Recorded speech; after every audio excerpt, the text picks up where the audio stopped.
Yeah, listener, good call. And that's part of that defensive shell that he creates. I remember, look, I've been doing front kicks, specifically front push kicks, since the time I was a little kid, right? Because it's a move in karate, and not to be confused with front snap kick, which Bruce Lee and a lot of kung fu guys like. That front push kick in Thai boxing is called a foot jab. And funny enough for me, like until I started training Muay Thai regularly with Koban in New York, I didn't know that they called it a foot jab. In fact, like Thai fighters, like they don't even call round kicks round kicks. To them, that's just a kick. A foot jab's a foot jab, right? It's a defensive or a movement that's meant to posture you into place or keep a guy off you even, right? And Strickland's very good at it. Now, that having been said, guys with the type of energy and aggression that Fluffy have, that's not going to work so well. But look, let's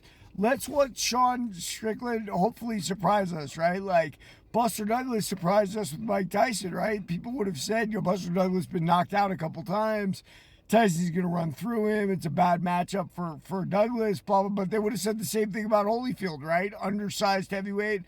It definitely looks like Strickland's outmatched in this fight, right? He's been beaten by a couple of guys now, and it looks like he's slipped. But who knows? Maybe he's got one more in the tank. We'll just have to see. I love his stance, though. Strickland is truly, and people don't really notice this. He's a mixed martial artist on his feet, especially, right? Because his game is mainly there. I know supposedly he's a grappler of sorts, some kind of wrestler or whatever, and I'm sure he's good.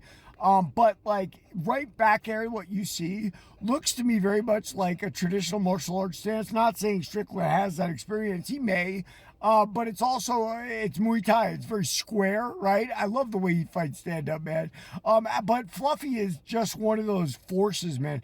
There's an age group, like I remember when I was fighting, 27 years old, I really had no idea how to do strength and conditioning yet. It wasn't until I went away to prison and I was isolated with no distractions that I understood what real strength and conditioning was. Like back then, I'd run 3 miles, maybe twice a week, right? For 5-round, 2-minute rounds fights, right? And I did it because my energy as a young man would allow me to do that. But when you get older, obviously things change. You don't have that same oomph. And that's what Fluffy Hernandez has. He got a lot of oomph. Sean Strickland right now is going into that older age group, right? Like he was young just recently and had a great fight against Adesanya. But now I think he's graduated into that old guy thing. But listen, old guys have tricks, man. He may use his defensive shell and somehow make it work, but he'll have to be really defensive. There it is. Everybody like and follow for more on the fight.